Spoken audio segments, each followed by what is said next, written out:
Marirecommend ko po ito sa inyo, itong Yamaha R3. Grabe, sobrang lupit ng datingan. 36 months, 3 years ay 12,035 pesos.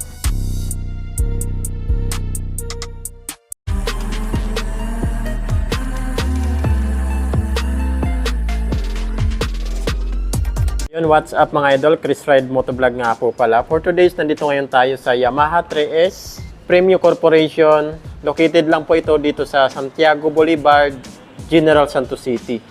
So yan, dito po muna tayo sa Yamaha R3. So yan, napakalupit na motor. Marami rin po kasi nagpapa-inquire sa akin ng motor na to. So ito na po yung 2024 Yamaha R3. Alamin po natin yung updated price, installment at bigyan natin ng quick review. Yan, pagdating po sa makina nito, naka 300cc, 4-stroke, dual overhead cam at ang cooling system po nito mga idol ay liquid cooled. Maximum horsepower, 30.9 kilowatts at 10,750 RPM. Pagdating naman po sa maximum torque, 29.6 Nm at 9,000 RPM. So ito po ay fuel injection na rin po ito mga idol. So wala na po tayong carburetor na ganito. Unahin po natin dito sa design niya, napakaganda. So ito po yung windshield niya mga idol, naka-clear. At dito naman napaka-pulido, ayan o. Napakakinis mga idol. At may paliter rin po sa dito na butas. Ito po yung sumasalo sa hangin. Papunta po dito. Pagdating naman sa headlight niya, napakaangas ng headlight niya. Hindi na siya masyadong malaki. Napakasingkit niya na mga idol. So ito po ay naka-LED na. Wala ka nang makikitang halogen bulb dito sa headlight niya. Lahat po ito naka-LED na.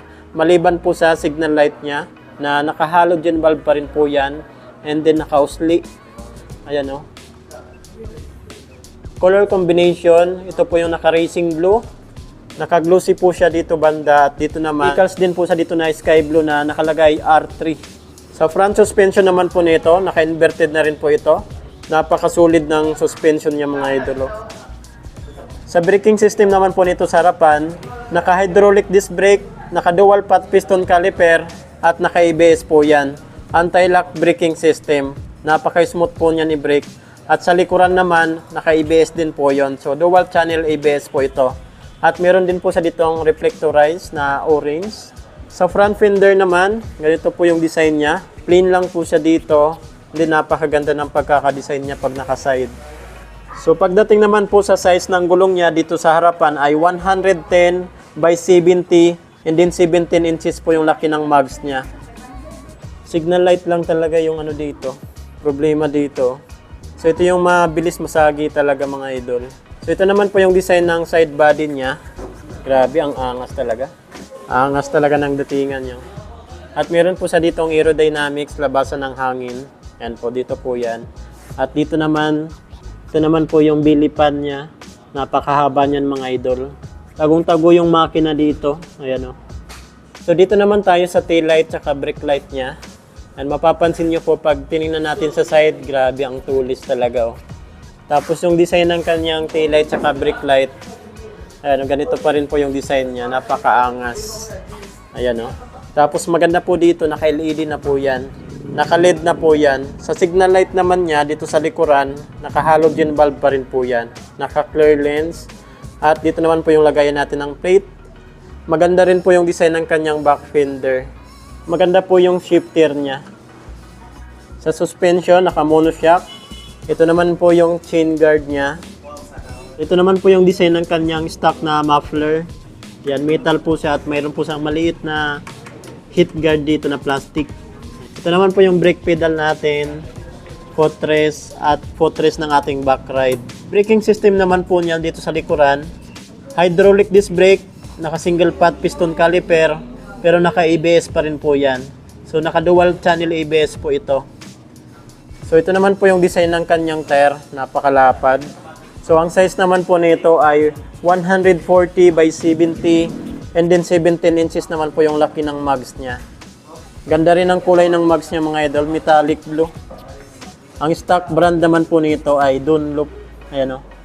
Dunlop po yung brand niya. Ito naman po yung design ng kanyang upuan. Ganda no. Dito palalim naman po dito sa driver. Sa back ride, mataas po talaga yan. Basta big bite. Ito naman po yung fuel tank. Fuel tank capacity, 14 liters. Grabe, sobrang laki na yan. 14 liters yan mga idol. So dumako naman po tayo sa handlebar niya. Ito po talaga yung design ng sports bike mga idol. So ito po yung clutch niya. Ganda rin yung ano niya, hand grip. Napakalambot tapos makapit po talaga. Sa mga buttons, ito po yung passing light, high beam, low beam, turn signal light, at horn niya. So sa right side naman, nandito po yung kill switch, electric start, at hazard switch. Sa ignition naman po nito, nakadisusi pa rin po ito. Ayan, nakadisusi pa rin po yan. So ito naman po yung meter panel niya. Ganda, no? Napakalapad ng instrument panel gauge niya. Naka-digital na rin po yan. Napaka-detalyado rin po nito mga idol. So dito po tayo nagsiship ng gear. So ito po ay naka 6 speed pa rin. So dumako naman po tayo sa price saka installment update nila dito. So dito pa rin tayo nag-inquire sa Premium Corporation, Yamaha 3 Shop, Yamaha R3. So SRP po nila dito ay 291,000 para dito sa R3 ng Yamaha. Yan, 291,000 mga idol. So sa installment naman po, magda-down lang po kayo ng 35,000. Mapapasahin nyo na itong Yamaha R3 sa 35,000. So down payment po yan. Sa 1 year, 12 months ay 27,045 pesos. Sa 2 years, 24 months ay 15,730. Sa 36 months, 3 years ay 12,035 pesos. So rebates pa naman yan ng 200 pesos mga idol kung maaga po tayo magbayad. Sa mga freebies naman niya, free helmet, jersey, TPL insurance, at 3 years LTO registration. So itong down payment nyo, malinis na po yan, 35,000. Free na po kasi yung 3 years LTO registration niya. So yan po mga idol sa mga naghahanap ng sports bike na 300cc. Marirecommend ko po ito sa inyo, itong Yamaha R3. Grabe, sobrang lapit ng datingan. Naka-dual channel ABS. Naka-dual overhead cam. Liquid cooled. Inverted telescopic mga idol. Napakaganda. So yan. Sa headlight, naka-LED na po yan lahat. Napakapugi mga idol. Iba talaga basta may sports bike ka na R3. Okay na okay po itong R3 natin. Napakalupit. So available po dito sa kanila sa Yamaha 3 Shop, Premium Corporation, General Santos City branch. So ayan, kung may mga ipapa-inquire pa po kayo sa akin na motor, comment na lang po sa comment section ng ating video. Chris Ride Motovlog, ride safe po tayo palagi. God bless you all. Thank you.